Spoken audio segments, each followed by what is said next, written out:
Good evening, everyone. Welcome to yet another online tutorial on microwave and antenna. Right.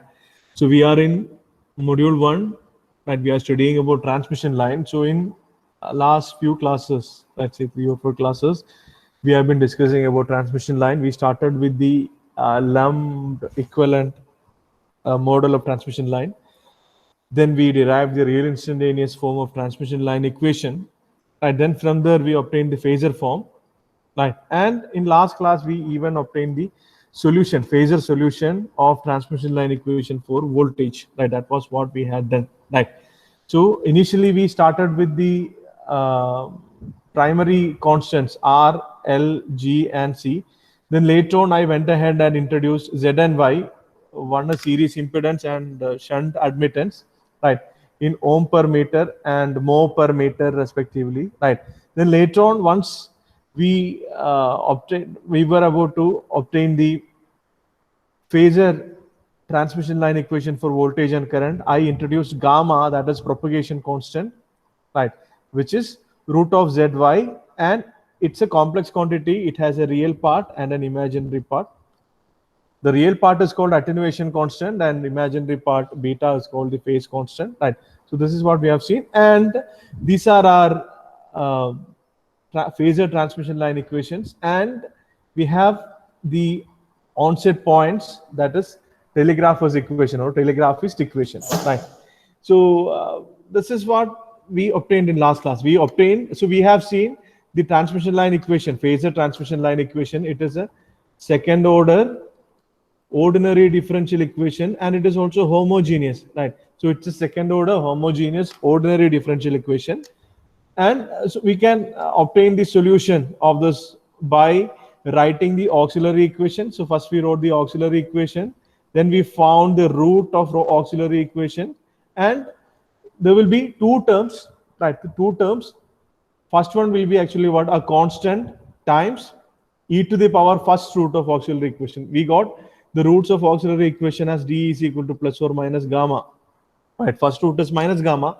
So in the solution, we have two terms. One is a constant times e power first root times z, and second one is another constant v minus times a const e power second, right, root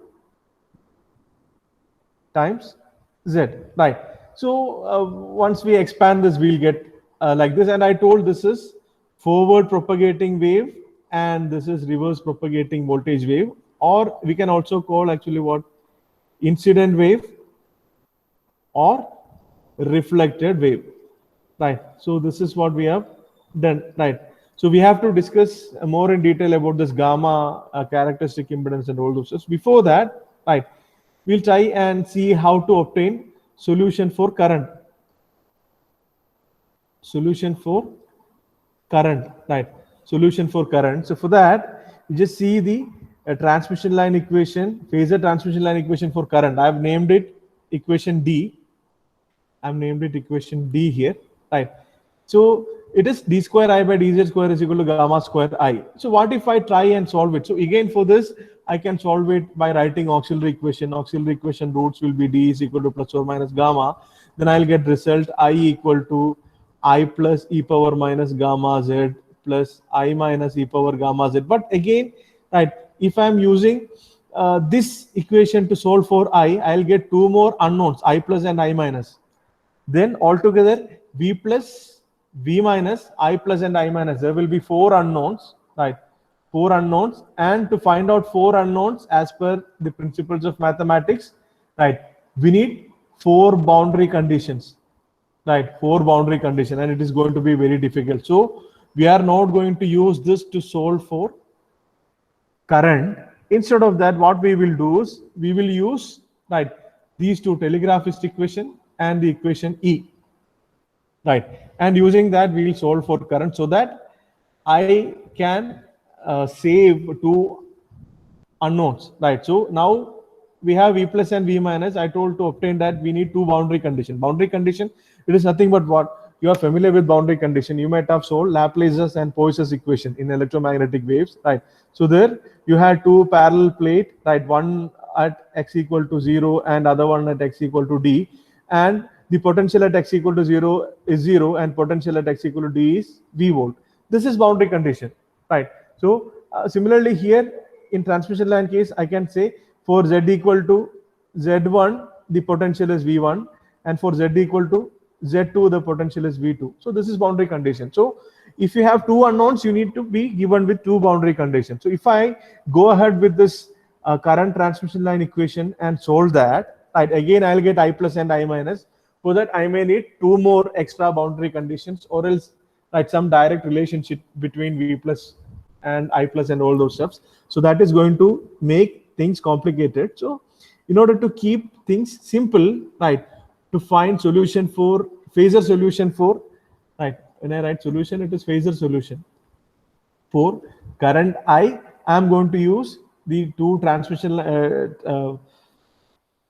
telegraphist equation, that is dv by dz is equal to minus zi. So this implies I will be equal to minus 1 by z times dv by dz, right? And one more is di by dz is equal to minus y into I. So this anyhow, right, I'm not using. So this, from this I will get I is equal to minus 1 by z dv by dz. So from this telegraphist equation, I will get current is equal to minus 1 by z dv by dz.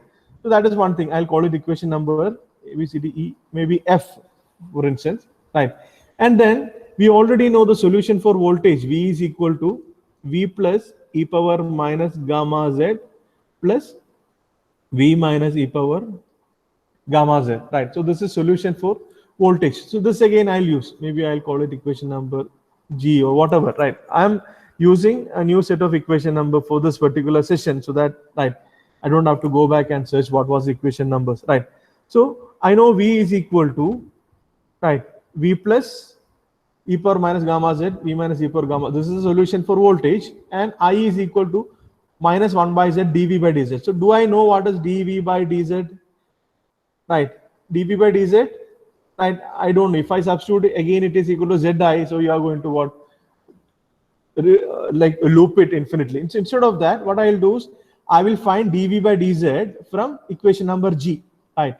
To find, right, I'll write here dv by dz. What I'm going to do is I'm going to differentiate equation number G with respect to z, which will give me dv by dz, right? On left hand side we have V, so dv by dz is equal to d by dz of V plus e power minus gamma z. So V plus is a constant, right, and e power minus gamma z is a function of time. So I can write V plus as such. And what is d by dz of e power minus gamma z? What is d by dz of e power minus gamma z? Right, gamma is again independent of z, right? So this will be minus gamma times e power minus gamma z, right? So I can write it minus gamma times V plus e power minus gamma z plus, so what, second term is V minus, so V minus e power gamma z. If I differentiate that, I'll get gamma times V minus e power gamma z. So this is dv by dz. So I got dv by dz from this. So now if I substitute this dv by dz in equation number F, right, this equation in dv by dz in equation number, so I'll call it equation number H. Next I'll substitute equation H in F, which implies F is nothing but what, I is equal to minus 1 by z dv by dz. So I can write I is equal to minus 1 by z, I'll write as such, and instead of dv by dz, I'll write this entire thing, that is minus gamma V plus e power minus gamma z plus gamma V minus e power gamma z. So I'll substitute it as such, right? Next, you can see gamma is common in these two terms, right? So if I take minus gamma out of this bracket, so this minus and minus will become plus, right? So it is gamma by z times V plus, this is I, current expression is what we are getting. So what I am trying to do is I am going to avoid two unknowns without solving the phasor current transmission line equation. Instead of that, already we have V plus and V minus, those unknowns. So we'll get current expression in terms of V plus and V minus itself, right? So V plus e power minus gamma z. Sorry, this would be, yeah, then if I have taken minus gamma out, so here it will be minus, so minus V minus e power gamma z. So any doubt in this? Any doubt so far, please feel free to ask. If you have any doubt, please feel free to ask. Am I going a bit fast? Should I slow down? Please do let me know your opinion. Can I go in this pace itself, or should I increase the pace or decrease the pace? Please do respond. Otherwise,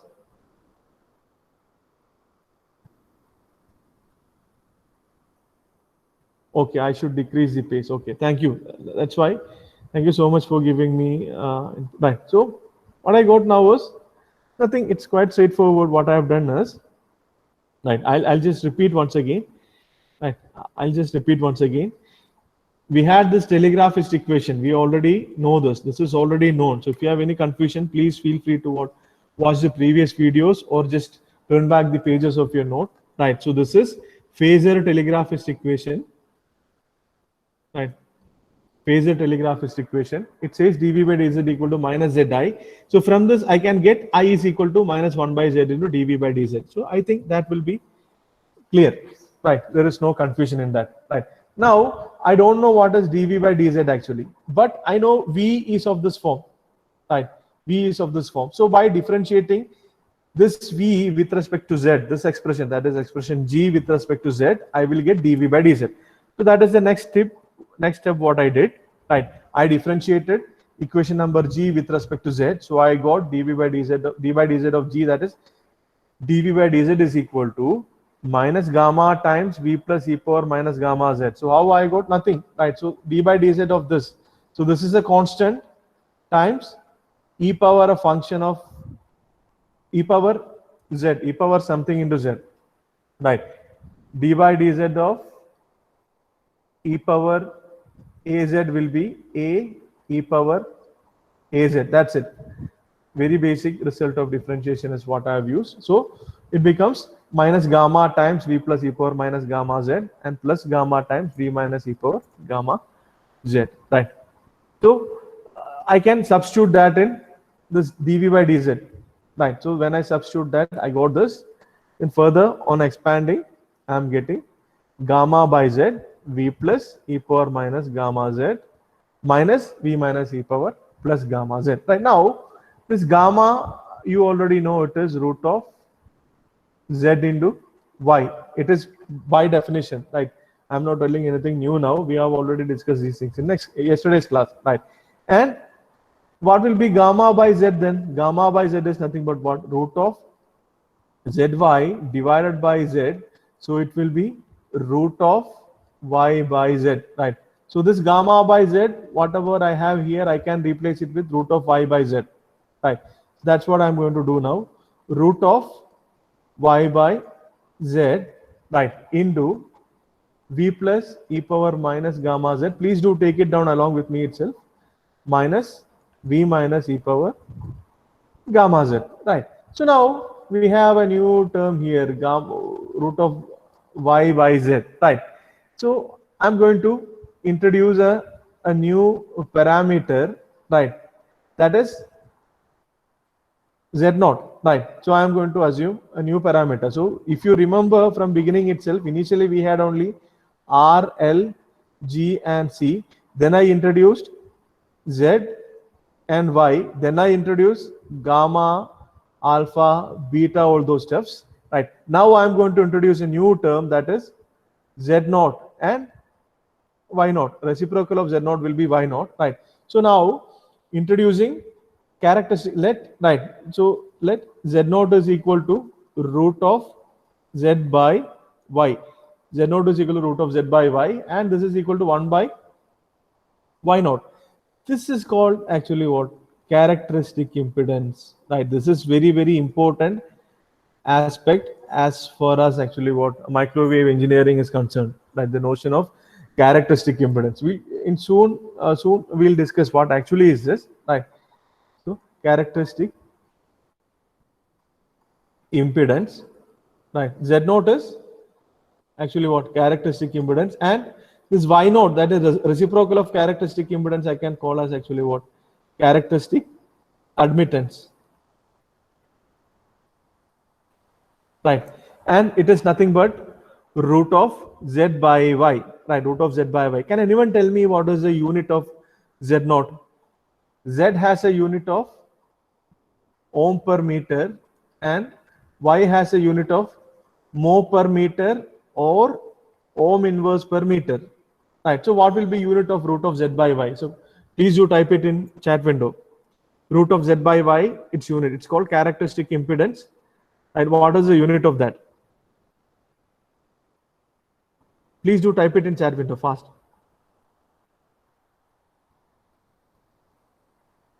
What is the unit of characteristic impedance?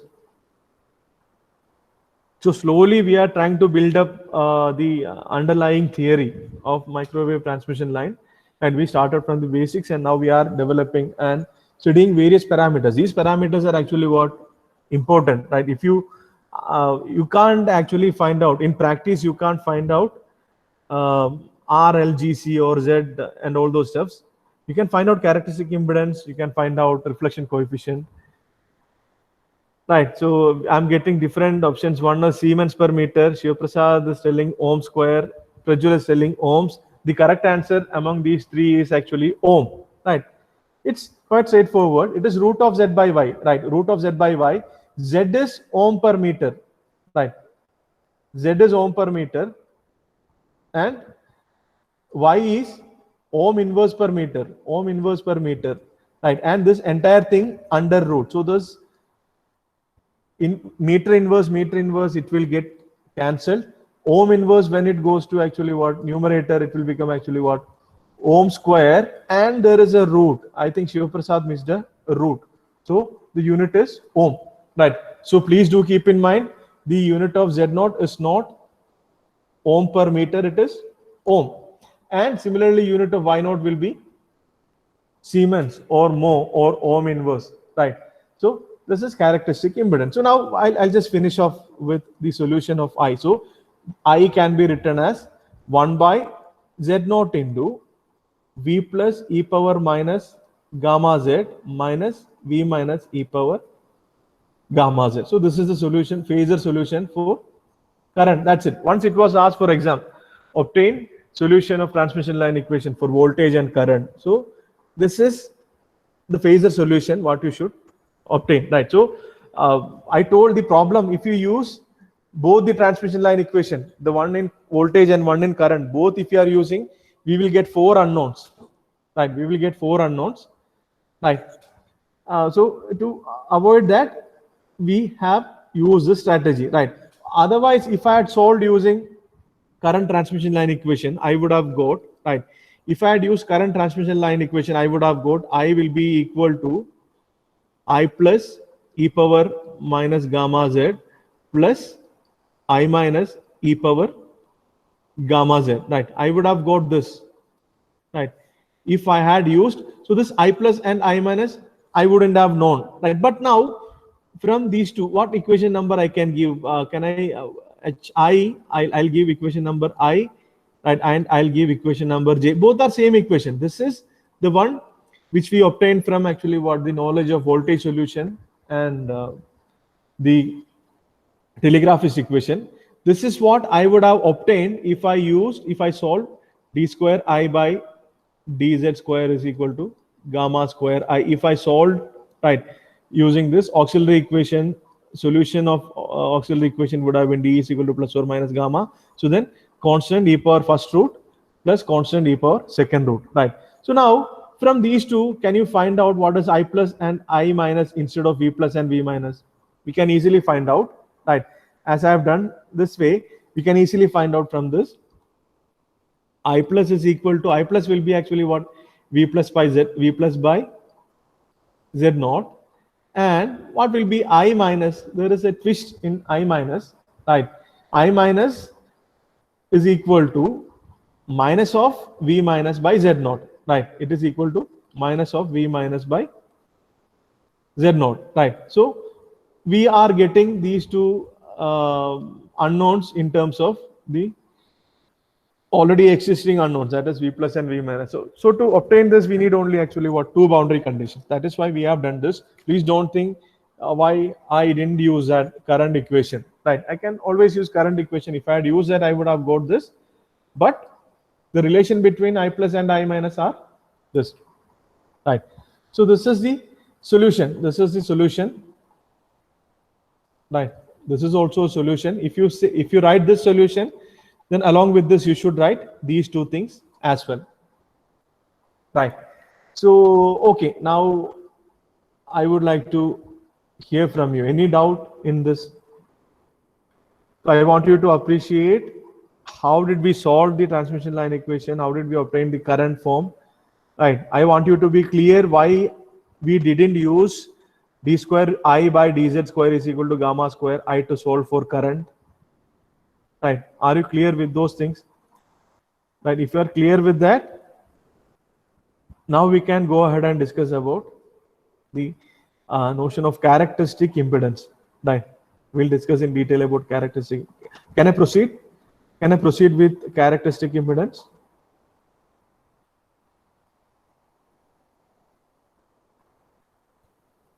Yeah, any doubt? I'll give you 30 seconds. You can ask. Within that, you can ask. If any doubt, you can unmute and ask, or else you can even type it in.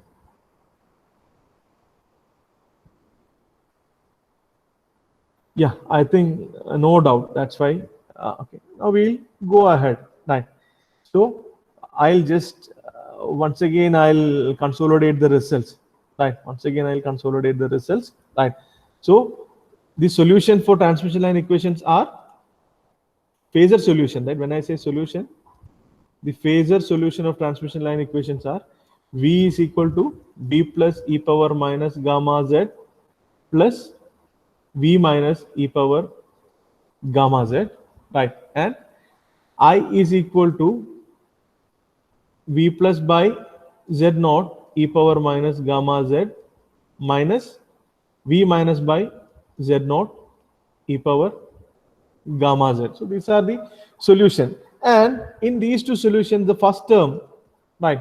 The first terms, they are forward propagating wave. First terms are forward propagating wave. And the second term is reverse propagating wave, right? Reverse propagating wave, right? I'll just tell what is forward propagating wave and what is reverse propagating wave. Suppose you have a transmission line, right? And you have terminated it at some load, right? ZL, right? And whenever you give a voltage current here, right, there will be a microwave energy traveling from the source end to load end, that is Z equal to 0 to Z equal to L, right? So when I say voltage and current, this voltage and current notion, it is actually what, one approximation. Basically what happens is, right, when you apply some potential difference here, right, if it is during positive half cycle, if the say this part of upper conductor is positive, then it will induce actually what, an equal but opposite negative potential here, and there will be a electric field in this direction, right? There will be an electric field in this direction due to the applied voltage.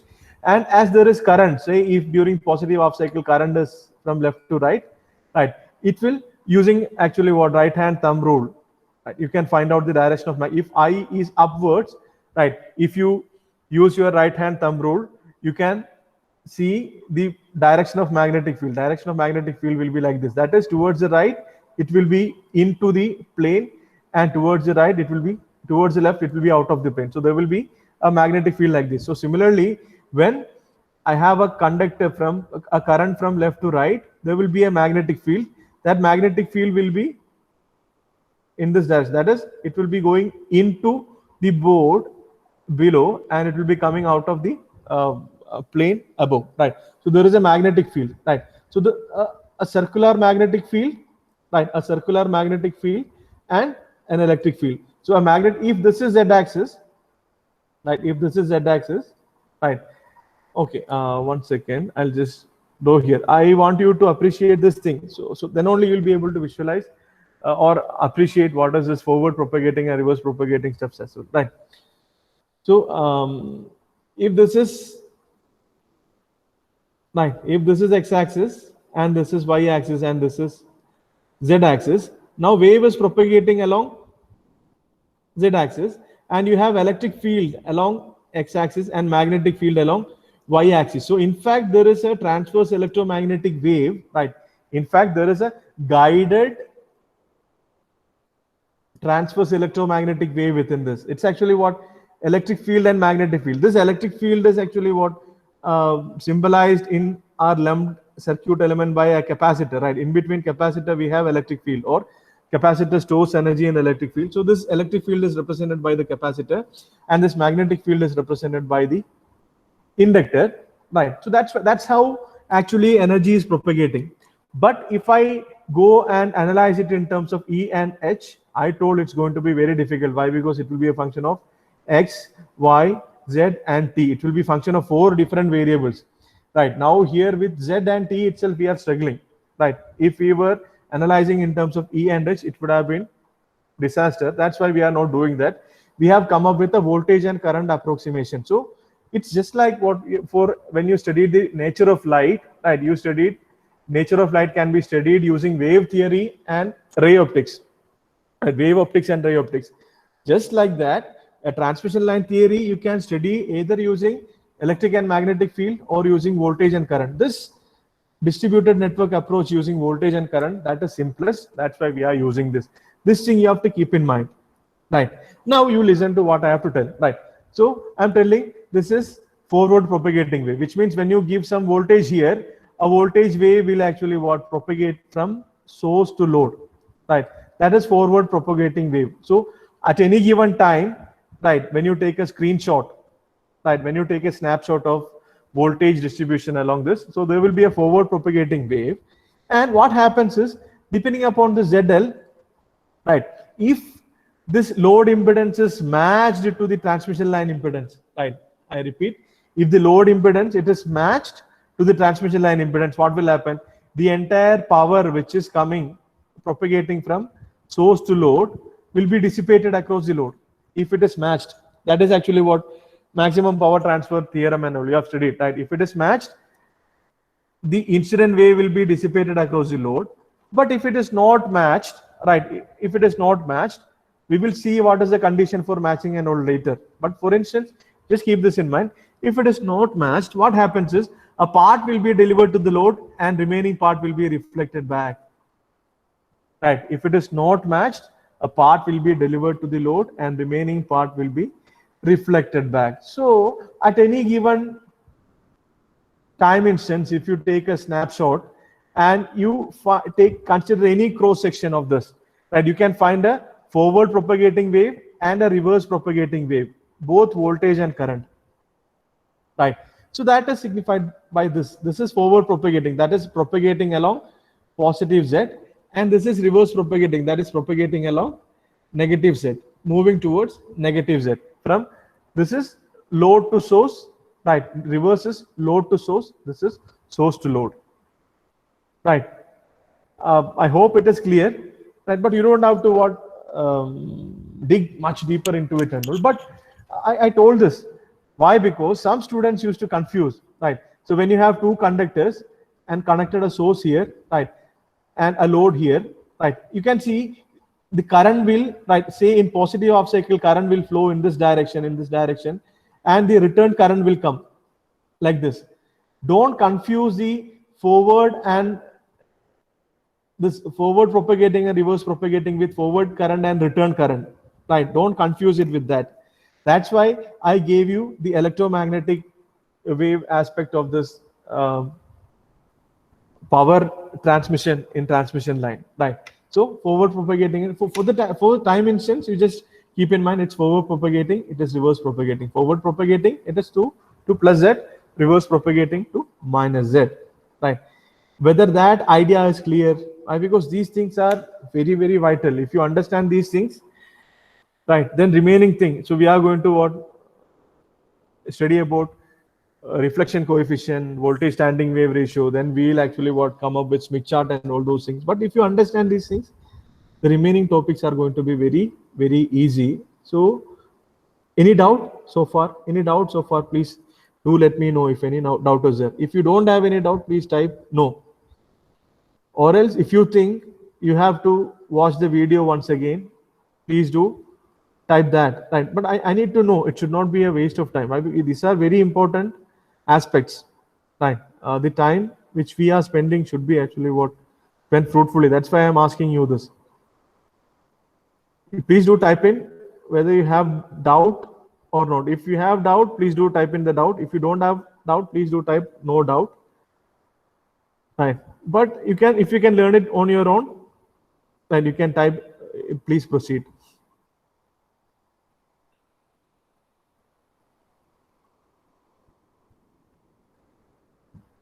Right. I can't see any response. Am I audible? No doubt. Okay. Yeah. Fine. So I'll proceed. Right. I'll proceed. Thank you for the response, Shreyas. Right. So now, right. So we'll proceed. So now we have to see what actually is this characteristic impedance. So we are going to see more details about characteristic impedance. Right. Characteristic impedance. Z0, it is equal to root of Z by Y, and it will have, it will be again a complex number. It will have a real part, I'll call it R0, and it will have an imaginary part, I'll call it actually what? X0. Right.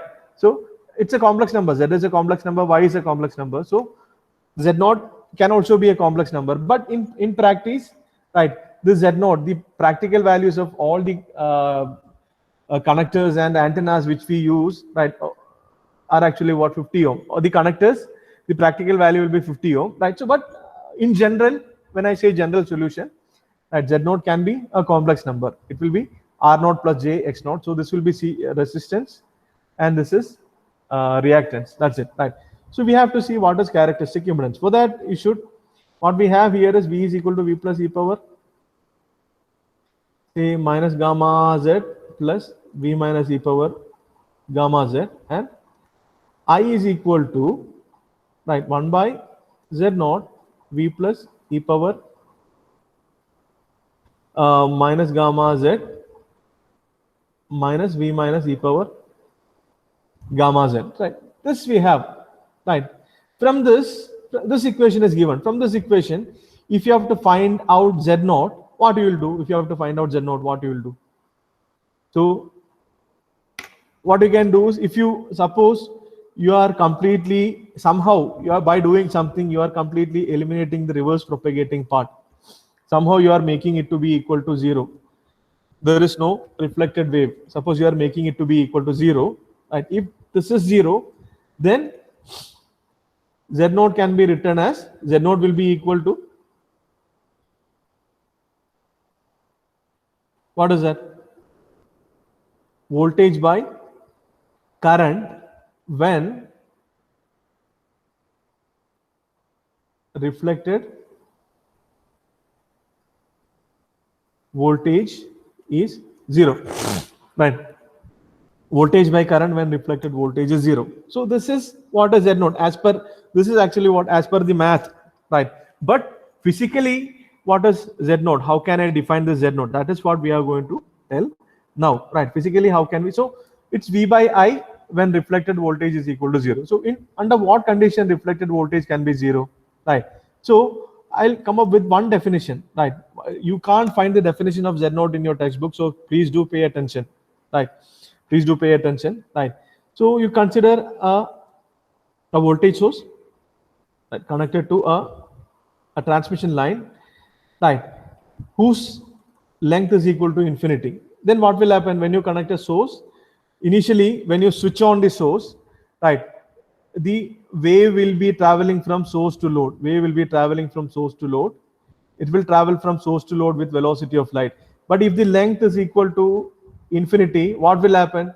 It will keep on propagating, right? It won't find a load, right? It won't find a load. It will keep on propagating indefinitely. It will keep on propagating. So in effect, what happens if length is equal to infinity? If length is equal to infinity, there will be only incident wave, right? No reflected wave, right? There will be no reflected wave, right? There will be no reflected wave when L is equal to infinity. So at that time, if I observe the input impedance of this transmission line, right? One particular when I say a transmission line which is made up of a particular metallic conductor and a particular dielectric, and I am assuming it has infinite length, then what will happen? Then I'll achieve this condition, no reflection, right? So the first definition of characteristic impedance I can write from this idea, right? So characteristic impedance can be defined as, right? So I'm writing can be Z0 can be defined as the input impedance of a transmission line. So characteristic impedance of any given transmission line, right?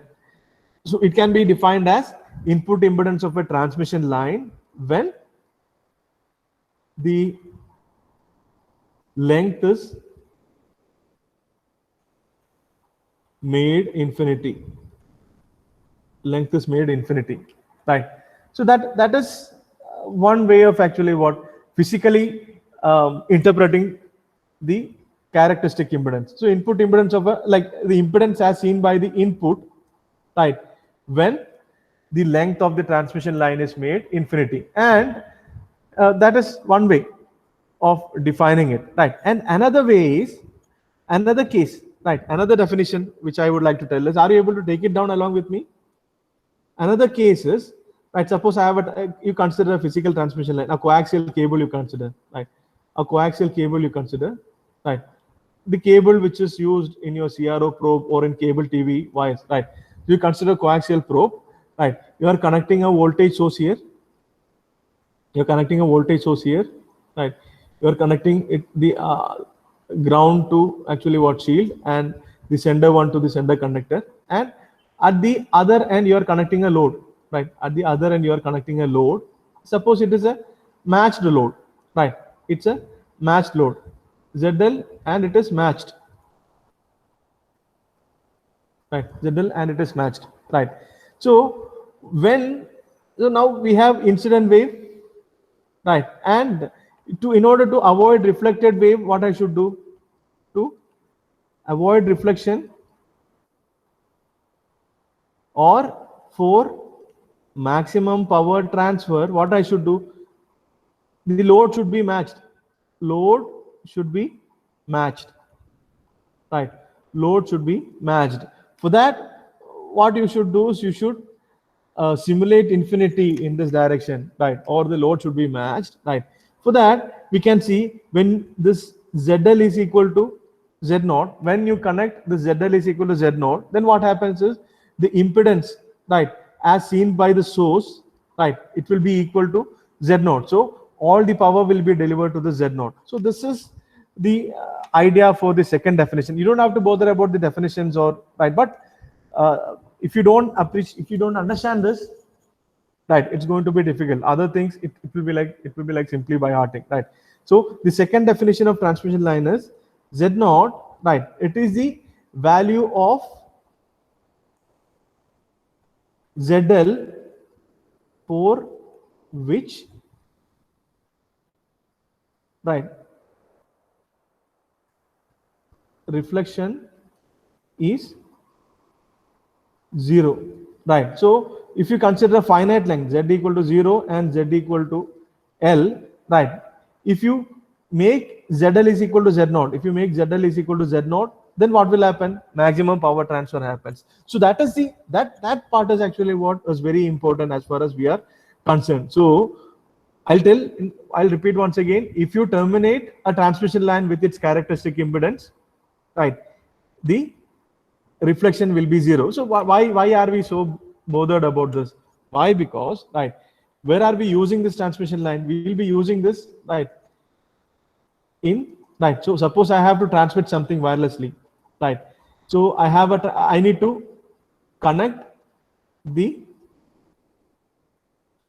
source with the antenna using a transmission line. right? I need to connect. So this is the transmission line, right? This is the source, right? So what I need to do is I need to transfer the entire power to the antenna. I don't want any power to be reflected back, right? I don't want any power to be reflected back. Here, what actually is ZL?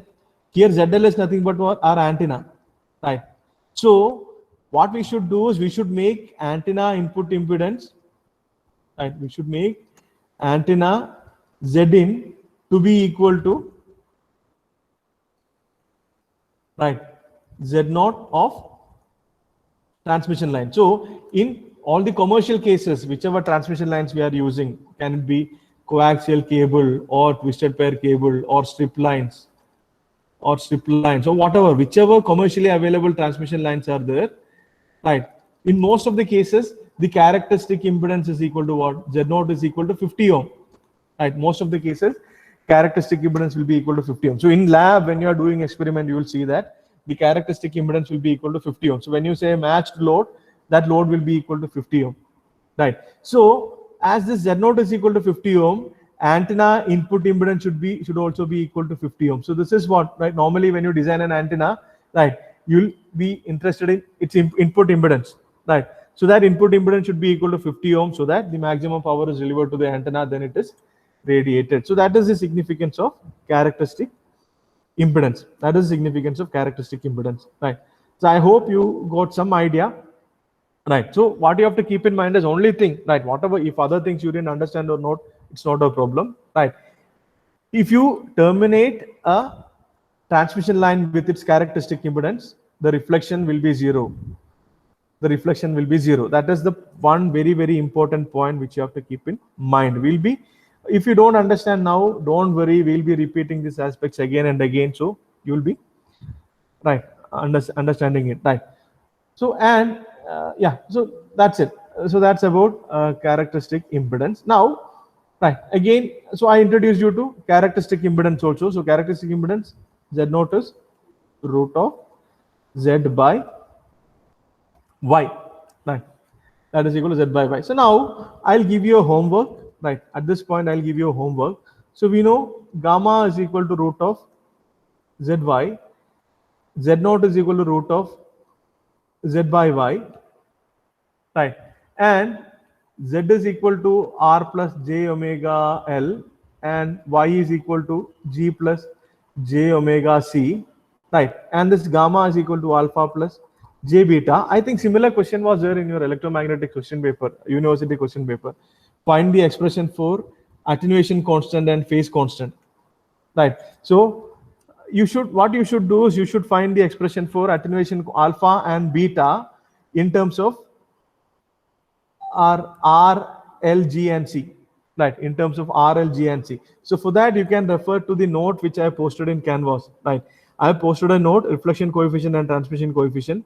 There you can find this, right? So you please, it's a self-study exercise and it's a homework, right? In next class, tomorrow when you come, I'll ask you to show this for sure. Please do refer that and write it in your notebook, right? Or else at least see that and come, right? You have to, right? So I hope this alpha, beta, Z0, and also phase velocity Vp, right? Tomorrow I'll discuss, but before that, I would request you to just see that and come it in terms of R, L, G, and C. So there is a derivation there in the notes which I posted in Canvas. That is transmission line equation. One note is there in Canvas. So if you refer that, you will find this, right? So please do that and come tomorrow. That is my request, right? It's a homework. So okay, now we obtained, right? So what we have done is we obtained, right? So far what we have done, we obtained phasor solution for V and I, and also we have seen what is characteristic impedance, what is gamma, all those steps, right?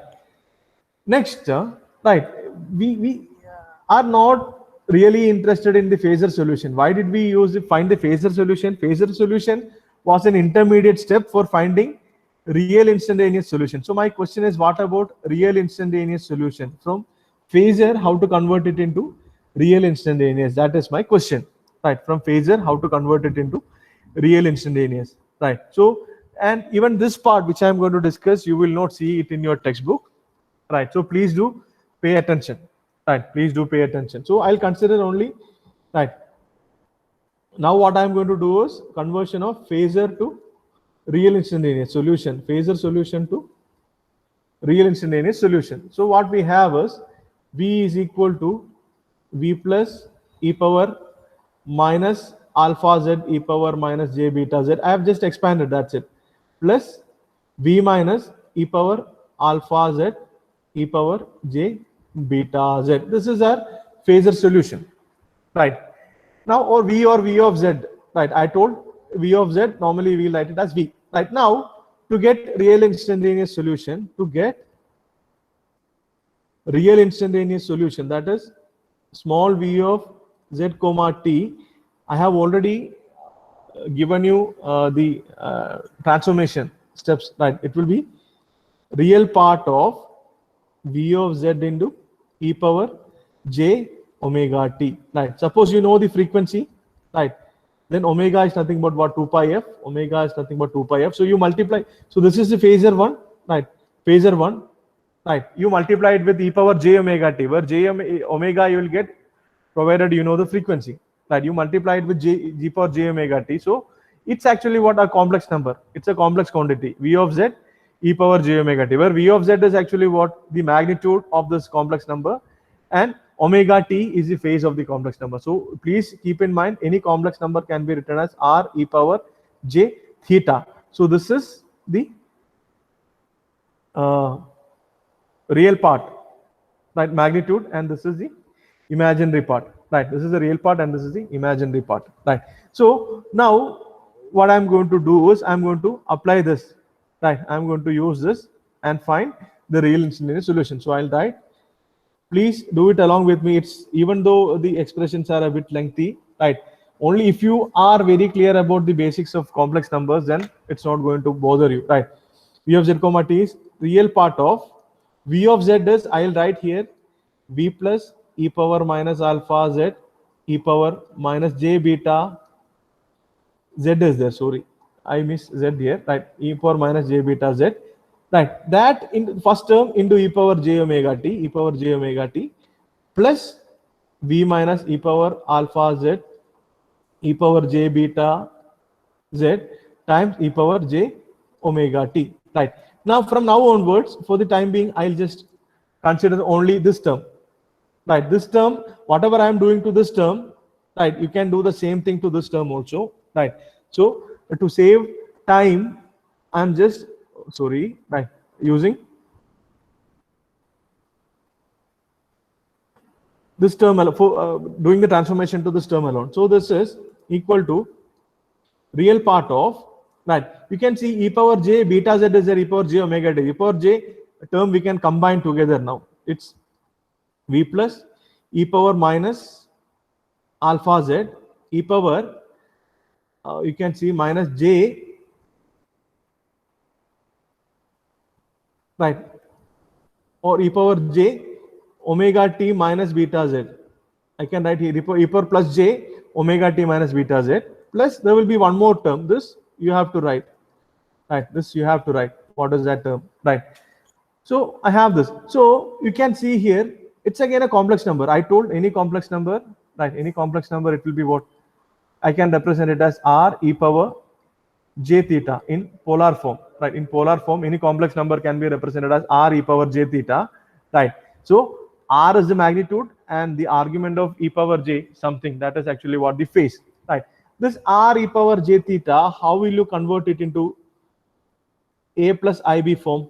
A plus ib form, how will you convert, right? This a will be nothing but what, r cos theta, and b will be nothing but what, r sin theta, right? So the real part, right, real part, and this is imaginary part. So real part of r e power j theta, please pay attention, real part of r e power j theta is nothing but what, r cos theta, right? Where r is the magnitude and theta is whatever is coming along with this e power j, right? I hope you are able to appreciate this, right? So with that, I'm just moving ahead. With that assumption, I'm moving ahead. So this real part of this will be nothing but what? This R here, R is nothing but this entire thing. This entire thing is R. V plus e power minus alpha z is R. Why? Because here no e power j and all. So this is R. R is a function of z, not a problem. Right? And theta is this. Theta is this. So finally, I will get v of z comma t. V of z comma t. This is actually what I have just given you a result. Right? V of z, real part of this will be nothing but what? V plus e power minus alpha z, that is R, right, times cos of theta is nothing but what? Omega t minus beta z. Omega t minus beta z. Cos of theta is nothing but what? Omega t minus beta z. So similarly, for this term also you will get V minus e power alpha z cos of omega t plus beta z. Right. So this is the real instantaneous solution. Right. So most of the time, right, they used to ask only up to a phasor solution, but yeah. Sorry. Second term, no. Yeah, second term. Yeah. It should be sine. No. It's cos only. Why? Because it's real part of two complex terms. So here, if I write, right, it's v minus e power alpha z e power j omega t plus beta z. Right, real part. You please try that. Right, it's again a complex number. Real part of that will be cos itself. We can try that. Right, you try, and if you find it's wrong, please do let me know. We'll just go back and correct. Right. As far as I think, it has to be cos only. Not I think it has to be cos only. Right. It's nothing but what? A forward propagating wave, a wave which is propagating along plus z, and another wave which is propagating along actually what? Minus z. Right. This is traveling from source to load, and this is traveling from load to source. Incident wave and reflected wave. So both are cosine only.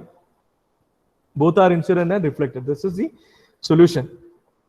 For now, right, we will see what happens to the magnitude of this incident and reflected wave. Right, I'll just plot the magnitude variation of incident and reflected wave as a function of z. Then we'll wind up this class. Right. So now what I'm going to do is, right, this along this x-axis it is z, and along this y-axis it is actually what? Magnitude of voltage. Right. So magnitude of phasor voltage or magnitude of real instantaneous voltage, whatever, both will be same. Magnitude will be same. Right. V plus e power minus alpha z in phasor and real instantaneous magnitudes are same. Only this phase part actually what it changes. Right. So what happens is in forward propagating wave, right, this is a magnitude. Forward propagating magnitude is V plus e power minus alpha z, and reverse propagating magnitude is V minus e power alpha z. Right. So this is z equal to 0. This is z equal to L. So at z equal to 0, if I have to know what is the magnitude of forward propagating wave, substitute z equal to 0 here. So if I substitute z equal to 0 here, I'll get V plus e power 0. So V plus. So at z equal to 0, maybe I'll use a different color. Right. At z equal to 0, say it is actually what? V plus. Then as z increases, what happens? It's a decaying exponential. As z increases, you can see magnitude of forward propagating wave will exponentially decay. Right. So, and at z equal to L, this will be actually what? V plus e power minus alpha L. Right. That is why alpha is called attenuation constant. It will tell with respect to z how magnitude, when I say if you have a sinusoid, what is the magnitude of that? The peak voltage. Right. Peak voltage. So if you launch a sinusoid, its magnitude will actually what? Reduce as you move towards the load, and that is the meaning. The magnitude will decay exponentially. That is the meaning. Right. So at here it will be V plus e power minus alpha L. Then at load end, what happens is if it is matched, there won't be any reflection. But if it is not matched, a part will be delivered to the load and remaining part will be reflected back. So that reflected wave, right? So reflected wave. So this is actually what? Forward propagating wave, and this is reverse propagating wave. And reflected wave, the magnitude will be actually what? V minus e power alpha L here. right?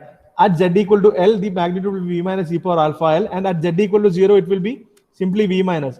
It's not 0, right? It will be v minus, right? It will be v minus or v minus e power alpha 0. So what happens is, reverse propagating wave, it travels from load to source. So as it travels from load to source, it decays, and forward propagating wave, it travels from source to load, right? It also decays, right? So in fact, what happens is, a wave, it will decay and a part of it will be reflected back, and it will actually be coming back. So this is how you can visualize this. In next class, what I'll do is I'll show you a simulation using Imanim, so it will be more clear, right? So that is the notion about actually what a solution of transmission line equation, right? So these things are not really complicated. If you know what is a complex number, what is the magnitude, what is phase, right, and how to convert from polar to rectangular part, that's it, right? Even though the expressions are lengthy, we are using alpha, beta, gamma, z naught, all those steps, right? This is the case, right? So with that, I'll just stop today's session. If you have any doubt, right, Savan, you told, Savan, I think you are verified and you told it's correct. Yeah, thank you. Yes, Yeah, okay. It has to be. Why? Because it's two waves, right? So now, any doubt in this part? And of course I'll post this recording. You can watch this again, right? Then I think it will be more clear. There is no very complicated things. We started from the basics and slowly we are developing, but as we move ahead, I'm trying to add more and more aspects, right? Initially we had only R, L, G and C, then we had Z and Y, then we have gamma, alpha, beta, then now we have Z naught as well, and the complete solution we have. We know there will be, at any given time, at any given cross section, if you see, there will be a wave propagating from source to load and another wave propagating from load to source. But in practice, if you see that, you won't be able to differentiate those two. What will happen is they will interfere and you will find it as actually what a voltage standing wave. So we'll study that later, right? So if you have any doubt, please feel free to ask. Otherwise, please do type in your sense in a chat window. I'll consider that as attendance, right? So those who have doubt may please ask.